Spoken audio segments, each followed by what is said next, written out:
Hi everyone, I'm back to read the next Kirsten book from the historical American Girl doll book series. And this one is called Kirsten's Surprise, Book 3, A Christmas Story from 1854. Okay, and I'll go ahead and read what this one is about. We'll get started. It says Kirsten's Surprise. The Larson family celebrates their first Christmas in America, and Kirsten wants to keep some of their old Swedish traditions alive in the new country. She secretly plans a St. Lucia celebration for her family. For her own Christmas, she hopes for just one special treasure. But everything depends on a trip to town that Kirsten has been pestering Papa about for weeks. At last they go, and the journey turns into a brush with disaster. When Papa and Kirsten finally get back home, you'll understand why the candles in the little cabin glow with a special Christmas love. Okay, oops. And here are our characters for the story. We have Kirsten, a 9-year-old who moves with her family to a new home on the American frontier in 1854. Papa, Lars, Mama, and Peter. The Larsons sometimes long for Sweden, but they never lose heart for the challenges of pioneer life. And then friends of Singing Bird, Kirsten's secret friend, an Indian girl. And Miss Winston, Kirsten's teacher who lives with Uncle Olaf's family for the winter. And there's Anna, Aunt Inger, Elizabeth, and Uncle Olive. Kirsten's American relatives live on a new farm in Minnesota where they make the Larson family feel at home. Okay, chapter 1 is called Pestering. The first year that Kirsten and her family lived in the little log cabin on Uncle Olaf's farm in Minnesota, the autumn weather lasted into December. Although the stream froze and they had to melt ice for water, there was only a little snow. Papa often stroked his beard and pointed to the geese flying south. A very hard winter's on the way, he said. It will be much colder here than in Sweden. We have to get ready for the deep snow. But Kirsten thought the traces of snow on the pines looked like sugar. Mama sprinkled on ginger snaps, light and sweet. It was hard to believe winter was coming. One day when Kirsten came into the cabin after school, she smelled cinnamon. Something smells delicious, she said. What are you making, Mama? Mama had her sleeves rolled up and her apron on. It's time to bake Christmas bread, she answered. Come help me. Kirsten washed her hands and tied one of Mama's long aprons over her school dress. Don't forget to cover your hands with flour so the dough won't stick, Mama said. She took several loaves of risen bread dough from the cupboard and set them on the pine table in front of Kirsten. Kirsten pushed her fingers into the dough and punched it down. And when the air was out of the dough, she shaped it into round loaves to rise a second time. The smell of yeast and spices made her mouth water. Will Christmas in America be just like it was in Sweden? Kirsten asked Mama. Mama wiped her hands on her apron. I don't know, Kirsten. Some things here are different. And you know we don't have money for extra treats. But we'll do the best we can. Mama must have seen that Kirsten was disappointed, for she added, oops, did I skip? Here, take a piece of dough and make a loaf of bread for your doll. As Kirsten rolled the piece of dough between her palms, she glanced at Little Sorry. Little Sorry lay on Kirsten's trundle bed. She wasn't a real doll at all. She was only a worn stocking stuffed with milkweed floss. Kirsten had made her because she missed her real Sorry so much. Real Sorry, with her pretty face and her blue dress, was still far away in Riverton. Kirsten had to leave her there last summer, when all the money Papa had saved for their trip to America was gone. He couldn't hire a wagon to carry their trunks, so they'd left most of their things in a warehouse and walked the last 20 miles to Uncle Olaf's farm. I wish I had my real Sorry, Kirsten said. She set the little doll loaf of bread on the wooden tray with the big loaves Mama had shaped. I know you must miss your doll, Mama said, but work comes before play. We needed both your hands to carry tools and blankets that day. Mama's voice softened. And you'll see Sorry again soon. Mr. Burkhoff sent word that the trunks have been shipped as far as his store in Maryville. And when Papa has time, he can take the wagon and get them. Oh, could he go today? Kirsten asked happily. Maryville is 10 miles away, Kirsten, Mama said. It will take Papa half a day to get there and back with the wagon. It's too late to go today. Will he go tomorrow? No, Kirsten, Mama said. He won't have time tomorrow. Couldn't we just ask him, Kirsten? Kirsten said. It would only make him cross to ask, Mama said.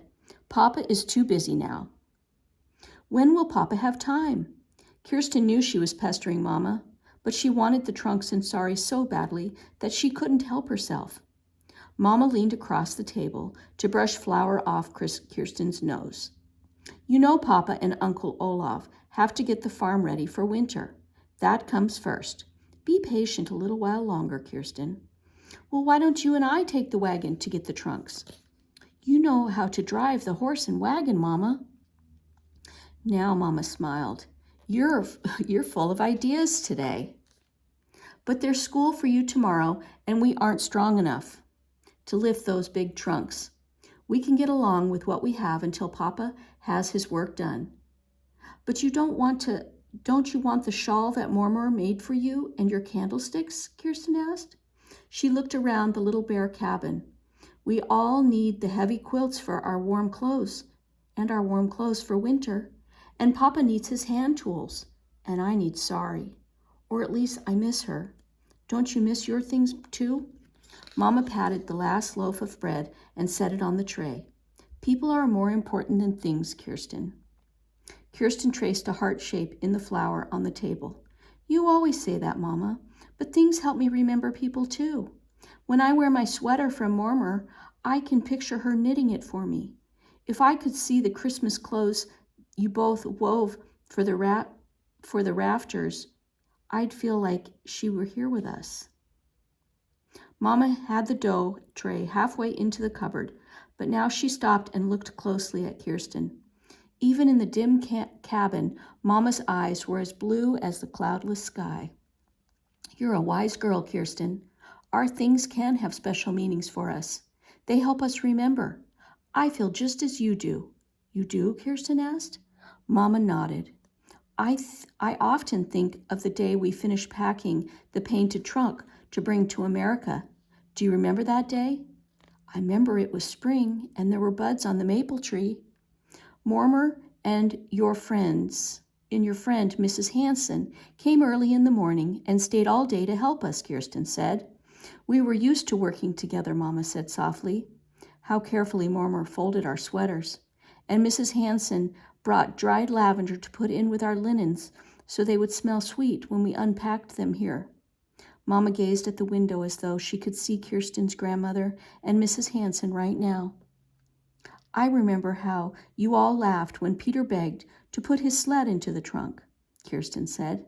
And how we all cried when we had to say goodbye, Mama whispered.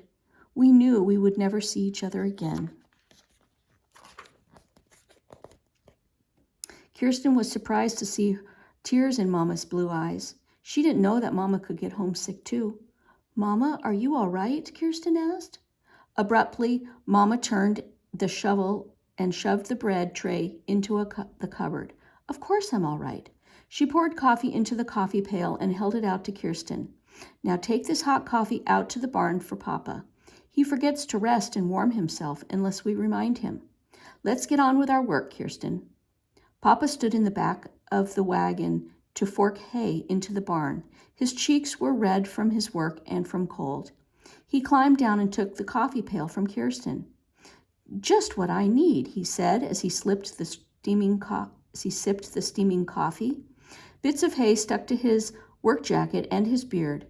Kirsten leaned against the wagon wheel. Papa, could you go to town tomorrow and get the trunks? Mom and I need some things, from the painted trunk especially. Papa glanced at Kirsten. over the rim of the pail as he sipped. "When all our work is done here, I'll go for the trunks," he said. "First things first."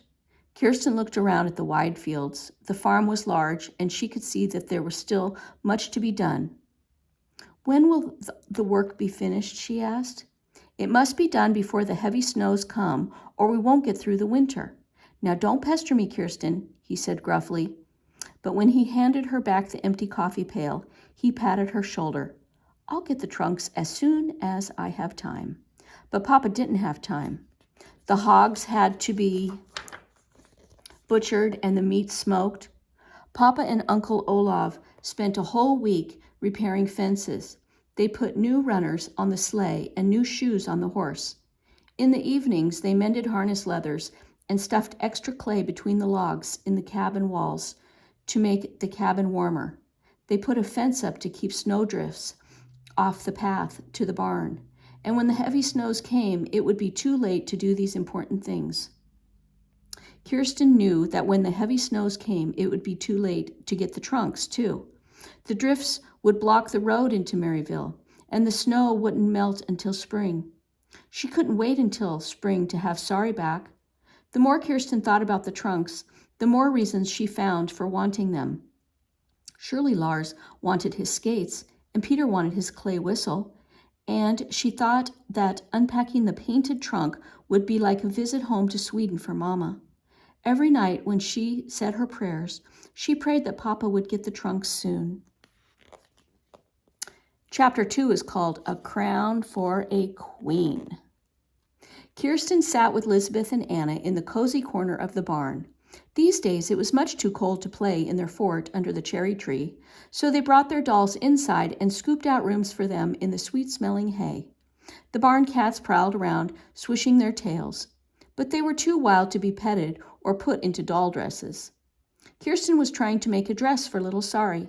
She wrapped little Sorry in one of Papa's white handkerchiefs and tied a piece of red yarn around it for a sash. Then she pretended to walk little Sorry across the hay to Anna. "Do you think little Sorry looks like St. Lucia?" she asked Anna. Elizabeth was braiding a straw belt for her doll. "What do you do?" "In each family, one girl gets to be Lucia the Queen. She dresses up in a long white dress and a red sash, and she wears a crown of green leaves and lighted candles. She gets up very, very early in the morning while it's still pitch black and everyone is asleep. She lights the candles in her crown, and she goes from room to room in the dark house carrying a tray. First she goes to her parents' room, even though they've helped her get ready, and they hardly believe their eyes when they see her. She looks so beautiful in her costume, and then she wakes all the rest of the family and invites them to share Lucia buns and coffee. That breakfast is the first party of the holiday season," Kirsten explained. Anna's eyes grew wider, and she hugged herself. "Oh, a white dress and a crown? It sounds beautiful. I wish we had St. Lucia Day." That gave Kirsten an idea. She motioned for her cousins to draw closer. "Why don't we make a St. Lucia celebration? Just the three of us. We won't tell our parents or the boys. We'll get everything ready and surprise them. Wouldn't that be fun?" Anna's round face glowed with excitement. "We'll keep it a secret? Oh, I love secrets." But Elizabeth cocked her head and frowned. "It would be exciting, all right, but how could we get all the special things we'd needed?" "That won't be hard," Kirsten insisted. "Mama always has coffee, and we can slice a loaf of Christmas bread and pretend it's Lucia buns. That takes care of the tray." "How about the crown?" Elizabeth asked. "I think we could make one out of a wild grapevine and wintergreen leaves. It shouldn't be too hard to do." As Kirsten planned, she grew more and more excited. Now Anna was too eager to sit still. She hopped on 2 feet and waved her arms, and the cats scattered and hissed. "You can be St. Lucia, Kirsten, because you know how," Anna cried. "But where will we get a white dress and a white sash?" asked Elizabeth. "I have a white dress," Kirsten answered. Well, it's really a white night dress, but it's just what we need. I wore it last year for St. Lucia's Day. It's in our trunk." Now the three girls looked at each other in silence. Then they each let out a sigh. "But your trunks aren't here," Elizabeth said. "When is St. Lucia Day?" Anna asked. "It's December 13th, Kirsten said. Quickly she counted on her fingers. "That's 5 whole days from now." Elizabeth shrugged sadly. "Then it's no use planning. If your father doesn't get that trunk, there's no white dress and sash." Anna let herself tumble backwards into the hay. When she got up, hay was stuck in her braids. "It was a grand idea, but we don't have candles for the crown either. Mama would surely miss them if we took them without asking her." But now Kirsten was determined to make a St. Lucia celebration. She had to think of something. Of course, they could ask Miss Winston. Kirsten got to her knees and grabbed Anna's ankle to get her attention. "We could ask Miss Winston to get us some candles and to help us." Miss Winston was the teacher at Powder Keg School. She'd been living at Uncle Olaf's house for several weeks and would stay there all winter until she moved in with another family. Anna grinned. "Oh, I know Miss Winston would like a party. She's been telling us about the Christmas parties that they'd had back east. It makes her sad to think she'll miss them. And she has extra candles in her trunk." "That still leaves the dress," Elizabeth said slowly. "I don't know. Elizabeth, Papa practically promised me that he'd get the trunk soon," Kirsten said. "We'll make all the things we'll need and we'll practice. And when he gets the trunks, we'll be ready." Elizabeth looked relieved. "We should start getting everything ready now. We'll have to practice up in our room so the boys won't know what we're doing. And we'll have to hide the crown under the bed, won't we?" Anna cried. "Or under Miss Winston's bed. They'd never look there." Suddenly Elizabeth held her fingers to her lips. "Shh." Kirsten listened. She heard the cows mooing and Papa's deep voice as he brought them in to be milked. "It's Papa," she whispered. "Go right now and ask him to get the trunks," Elizabeth said. "Tell him it's important." Kirsten took a deep breath. She knew how Papa hated to be pestered, but she had to ask him about the trunks one more time. She climbed out of the hay and went over to Papa, who sat on a small stool milking a brown cow. He leaned his forehead against the cow's side. Steam rose from the pail of warm milk. "Papa, I've been thinking about our trunks again. Can you please get them soon?" Kirsten said. Papa's breath was a white cloud at his lips. He raised his eyebrows. "Just why are the trunks so important, Kirsten?" Kirsten stubbed her boot against the empty bucket. "I remembered our candlesticks are in the painted trunk. Mama will want the candlesticks for Christmas." "We all want things we can't have. I've heard enough about that trunk," Papa said. He squirted a stream of milk into the mouth of the gray cat by Kirsten's feet. "Please, Papa." Now Papa scowled. "Don't ask me again, or I'll be angry." Kirsten walked slowly to the stall where Blackie, Uncle Olaf's horse, munched hay. She patted his coat, which was thickened against the cold. "What can I do now?" she murmured to Blackie. "Everything depends on that trunk."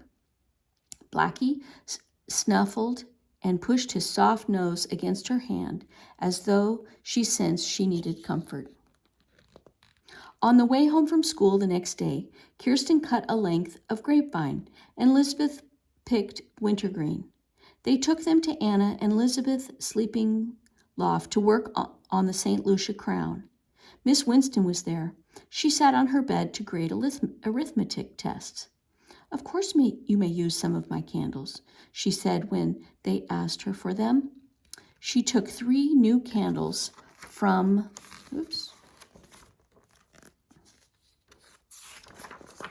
her trunk at the foot of her bed and cut them into 2 to make the right length. "I'll hide the crown in my trunk if you like," Miss Winston added. "I like surprises too." So that part was easy, but making the crown was harder. The first crown Elizabeth braided was too small. "It looks like a bird's nest," Anna said when she saw it perched on top of Kirsten's head. The second crown Elizabeth made was much too large. It slipped right down over Kirsten's head and lay around her neck. And that one looks like Blackie's harness, Anna told her. Measure Kirsten's head first, Miss Winston suggested. She gave Elizabeth a piece of string, and Elizabeth tied the string around Kirsten's head. Then she braided the grapevine exactly the size of the circle of string. This time the crown fit perfectly. Elizabeth stuck sprigs of wintergreen into the braided vine, and Miss Winston set the candles in securely. Then they decided how the tray would be laid out. We'll have coffee and Christmas bread and a candle in the center. All the lights will be out except for the candles, Kirsten said. St. Lucia comes into a dark room with her crown glowing. Anna put the crown on her head and pretended to carry a tray. She walked slowly around the room. What does St. Lucia say now? She asked. Say, St. Lucia invites you to breakfast, Kirsten told her. Oh, this is fun. Elizabeth came to sit on the bed beside Kirsten. She took Kirsten's hand. This is a good plan. Really it is. If your trunk doesn't come in time for St. Lucia Day, we can have the celebration next year. Don't worry, Kirsten, Elizabeth said. But Kirsten couldn't help but worry. She had butterflies in her stomach, and she'd gotten everyone's hopes up, especially her own. And she was afraid to ask Papa about the trunk again. She would just have to wait and see what happened. There was nothing else that she could do now. Okay, and that is the end of chapter 2. And the next chapter is called To Town at Last. We'll read that next time. Hope you liked it.